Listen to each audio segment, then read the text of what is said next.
बड़ी हॉट बाकी गोइल वाला टोक।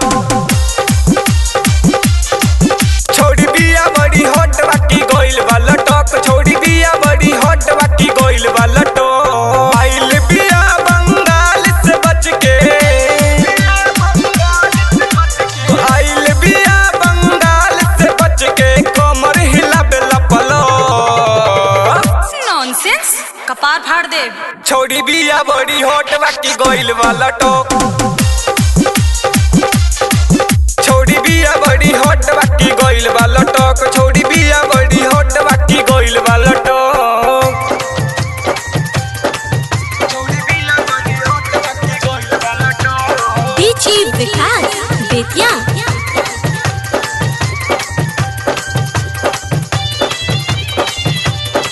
छोड़ी बिया बड़ी हॉट बाकी गोइल वाला टोक।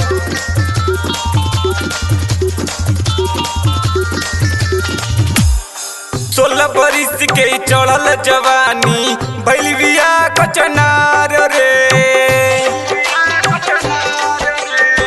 सनी लियोन के बहिन लागे करे जब सिंगार रे। ठुमका लगावेला हमारे हाई भाई, हमारा लगत भाई खड़े घुट जाई। बाकी देखी के जवानी एकर, देखी के जवानी एकर बुढ़बो फेरला करबो। मार खइबे का, लोले फोड़ दे। छोड़ी बिया बड़ी हॉट बाकी गोइल वाला टोक।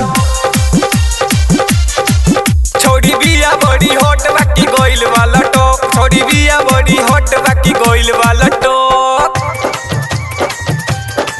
छोड़ी बिया बड़ी हॉट बाकी गोइल वाला टोक। डीजी विकास बेतिया।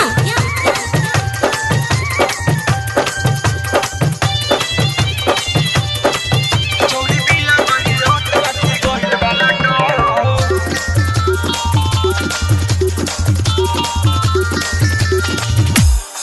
एको साटा छोड़े नाही, रहले हरदम बुक रे।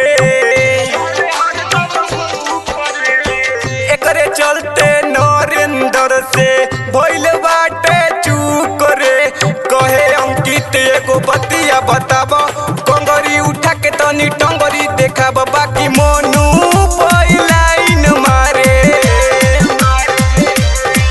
बाकी बीरिस लाइन मारे। देखे में लगे आलू चौप। हाय दैया, जान लेबो का हो। छोड़ी बिया बड़ी हॉट बाकी गोइल वाला टोक। छोड़ी बिया बड़ी हॉट बाकी गोइल वाला टोक। छोड़ी बिया बड़ी हॉट बाकी गोइल वाला टोक। TMP recording studio Delhi.